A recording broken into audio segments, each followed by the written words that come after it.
Ketemu lagi sama aku Ade Setiawati di Mojok Tribun Jambi, dan kali ini kita kedatangan tamu yang sedikit berbeda nih dari sebelum-sebelumnya. Biasanya perempuan cantik.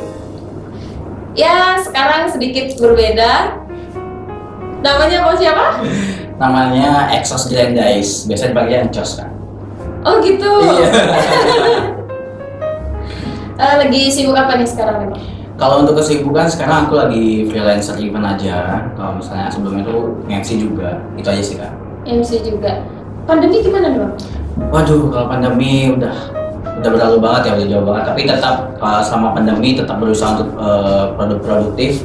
Karena juga aku sendiri juga punya lembaga independen di mana itu kayak wadah kayak untuk pengembangan soft skill pemuda kayak gitu.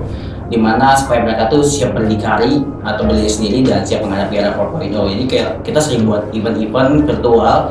Kalau terbaru terakhir itu kita buat event tentang millennial speak up. Jadi pembicaranya itu salah satu membahas tentang kopi, sama salah satunya dari kelinci juga. Itu acara di Jambi? Acara di Jambi virtual, tapi itu skala nasional gitu. Oh, skala nasional. Oh, berarti ikut itu bisa sekalian nambah jaringan-jaringan juga ya Bang? Iya pastinya, kalau untuk ikut itu kemarin kan juga kita semua yang ikut dapatin sertifikat, jadi bisa buat nambah-nambah sertifikat juga kan, apalagi mahasiswa sekarang butuh banget tuh yang gitu-gituan gitu. Oke. Apa nih Mas yang membuat tertarik mengikuti Duta Kopi nih? Jauh banget loh dari kegiatannya yang biasanya sama Duta Kopi gitu.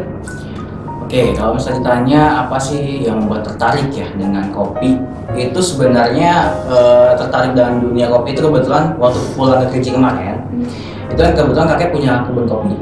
Jadi punya kebun kopi itu namanya itu HT Arabica Kopi. Jadi pas ketika main ke sana, terus juga ngelihat ibaratnya kopi itu punya prospek yang kedepannya itu bagus gitu loh. Karena salah satu hasil kekayaan dari Indonesia itu kopi. Gimana caranya kita tuh bisa membantu meningkatkan indeks pertumbuhan ekonomi di Indonesia gitu ya, sebagai generasi milenial ya. Ibaratnya kita jangan cuma sekedar hahi doang sama teman-teman, tapi ada sesuatu obrolan yang benar-benar bisa membantu pemerintah lah ibaratnya untuk membantu mempromosikan kopi Indonesia. Makanya kemarin ketika teman Elvaro ngelihat status WA dia, wah kayaknya ini bagus gitu kan, ada Duta Kopi Indonesia, ya langsung aja deh coba daftar, bismillahirrahmanirrahim. Karena memang sebelumnya nggak pernah ikut ibarat pemilihan duta atau segala, nggak pernah, ini pengalaman pertama dan itu berharga banget sih.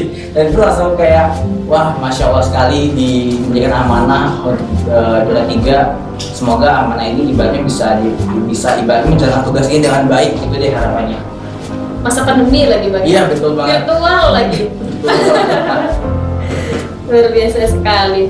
Sejak kapan nih abangnya mencintai kopi nih?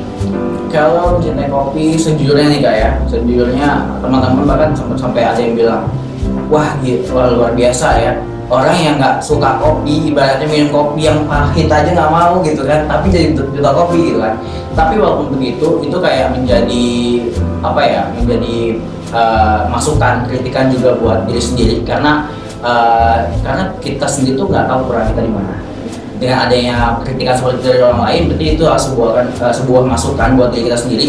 Kalau ternyata kopi itu sebenarnya setelah aku nyemplung di sini, ibaratnya aku masuk ke jadi duta kopi, itu banyak banget manfaatnya. Mungkin yang sebelumnya Marta bilang manfaat buat kesehatan, karena di dalam kopi itu kan ada kandungannya.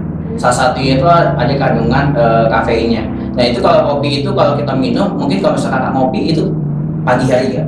Kebanyakan orang tuh ngopi di pagi hari, tetapi itu adalah jadwal ngopi yang kurang tepat sebenarnya. Karena ngopi yang benar itu adalah di mana hormon kortisol kita tuh menurun. Jadi itu pada jam-jam di atas jam 9 pagi sampai dengan jam 12 siang, itu jam setengah 12 sampai dengan jam 3 sama sebelum jam 5 sore kayak gitu. Ceritain sedikit nih Bang soal ajang yang abang ikutin Duta Kopi. Kalau ajang Duta Kopi, aduh ini perjalanannya luar biasa banget sih. karena sampai-sampai ketika udah hubungi panitianya, naik sama panitianya waktu itu masih bisa nggak buat daftar gitu kan, silakan kalau masih mau ingin daftar gitu kan. Sampai 2 hari berpikir di rumah kira-kira daftar atau enggak ya gitu kan.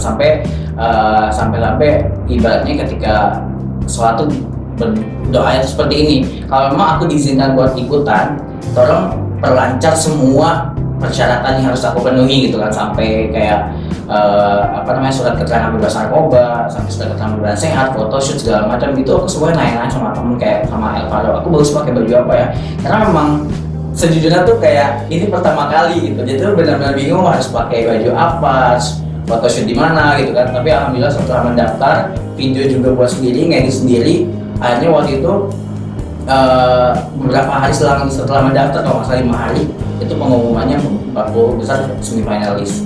Aku waktu itu coba berpikir, ini kira-kira dari Jambi ada nggak ya, gitu kan. Tapi tiba-tiba nongol tuh Marta kan, halo, saya Marta Sari, dia bilang dari Jambi, Pak ada di Jambi satu gitu kan. Terus juga ketika nongol lagi satu Bang Ardiansyah, nah dia tuh dari Kuala Tunggal, akhirnya aku japri lah satu-satu di via WA waktu itu kan, aku chat, kenalan sama mereka gitu, sama tahu bisa ketemu dan bisa sharing bareng. Akhirnya dari situlah bisa, alhamdulillahnya bisa kayak menambah relasi sama menyambung silaturahmi juga. Apa nih Bang yang membuat Abang ragu buat daftar jadi duta kopi? Sebenarnya kalau buat ragu itu adalah ragu itu seperti ini. Sebenarnya tidak pernah ikutan. Jadi itu kayak sempat kayak konsultasi lah sama yang Elvaro, dia kan duta kopi tahun 2015. Aku ragu nih buat ikutan. Ragu kenapa dia bilang gitu kan? Karena aku pernah ikutan hal-hal seperti ini ya bilang kan. Terus dia bilang coba aja ikutan gitu kan, buat menambah pengalaman. Tapi benar yang dibilang itu, kita harus mencoba dulu. Kita harus coba dulu baru kita akan tahu hasilnya. Tapi setelah dicoba, ya alhamdulillah gitu, hasilnya ya seperti sekarang ini gitu, bisa ketemu sama kakaknya nih yang cantik nih. Yang membuat Abang tertarik buat ikut duta kopi, tertariknya adalah ingin membantu ibarat stakeholder atau para pemangku kepentingan untuk membantu mempromosikan kopi. Karena setelah dicari-cari juga, itu jadi bahan pertanyaan buat diri sendiri sih. Ibaratnya kita hidup cuma sekali, tapi kontribusi apa yang kita bisa berikan untuk daerah kita sendiri, itu sih. Luar biasa sekali. Abang jauh banget memikirkan Jambi gitu.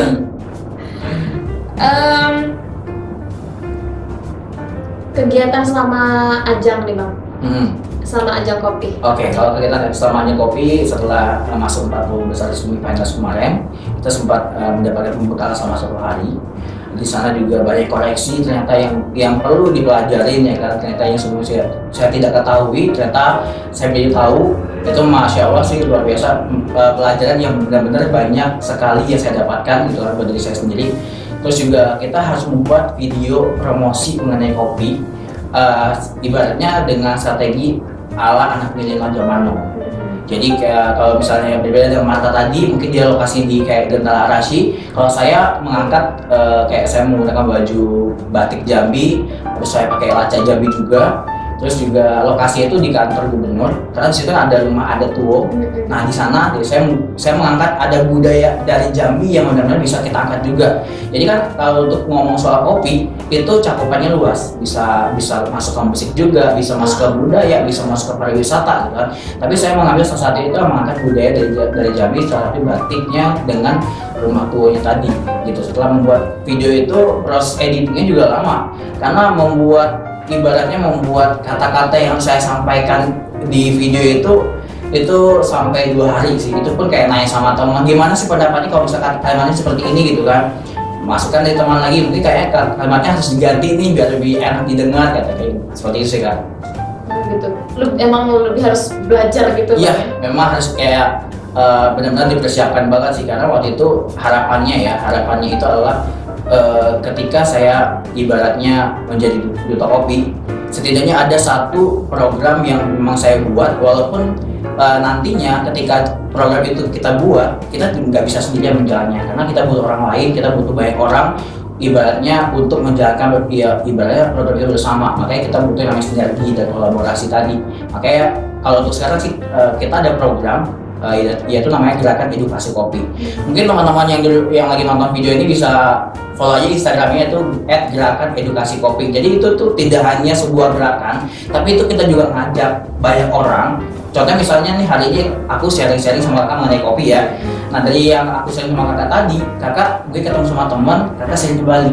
Itulah ibaratnya maksud dan tujuan dari Gerakan Edukasi Kopi tadi. Ibaratnya mengajak banyak orang, nggak cuma sekedar tahu kopi, tapi harus tahu ini kopi apa gitu, manfaat minum kopi itu seperti apa, minimal pengetahuan dasar dari kopinya itu gitu. Udah selesai ajang dan apa nih tugas sebagai duta kopi? Udah selesai ajangnya, tugas oke. Kalau tugas utama jadi duta kopi itu sebenarnya adalah membantu mempromosikan kopi Indonesia ya, itu tugas utamanya. Tetapi kalau misalnya kita bertemu semua orang, ibaratnya pasti mereka akan bertanya, pertanyaan yang paling sering saya dapatin adalah bisa dong nyeduh kopi, gitu kan? Sejujurnya kalau bisa nyeduh kopi atau enggak, semua orang kayaknya bisa nyeduh kopi. Mungkin dengan cara tradisional kayak di rumah biasanya kan masukin gula, masukin kopi bubuk, tinggal seduh doang gitu ya. Tetapi menyeduh kopi yang dimaksud adalah mungkin minimalnya V60 kayak gitu kan. Nah itu masih pernah diajarin juga waktu di etalase kopi, pernah diajarin juga sama salah satu barista di sana. Tapi masih tetap harus diasah terus karena yang namanya ibarat kita belajar itu kayak nafas. Kita bernafas kan setiap saat nih kan. Berarti yang namanya kita belajar harus setiap saat juga. Kalau kita berhenti belajar ya ibaratnya pisau yang nggak diasah lagi gitu. Makanya pisau harus selalu diasah yang tajam juga kayak gitu sih.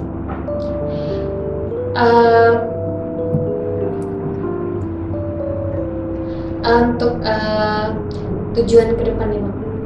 Tujuan kedepannya adalah gimana caranya, karena pada saat ini kan banyak banget kopi kan diekspor keluar kan.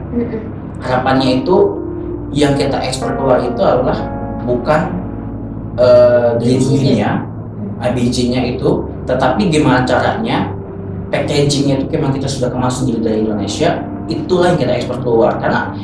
Karena bisa jadi aja ketika kita mengekspor kopi ke luar negeri gitu kan, terus kita nih di Indonesia mengimpor lagi nih dari luar negeri, terus dengan bangganya, wah nih saya minum kopi dari luar negeri, padahal itu dari kopi kita sendiri gitu kan. Padahal kita beli dengan harga mahal, kita ibaratnya kita jual kayak luar negeri 10.000, terus kita impor lagi ke Indonesia jadi 15.000, kita beli harga 20.000. Berarti kan 2 kali lipat tuh keuntungan dari luar. Dan kenapa kita tidak menciptakan produk yang dimana kita sendiri mengolahnya, bentuknya packaging sudah ada izin segala macam, lengkap segala macamnya, itulah yang kita ekspor ke luar negeri gitu. Dan saya yakin itu bisa menambah devisa negara juga gitu.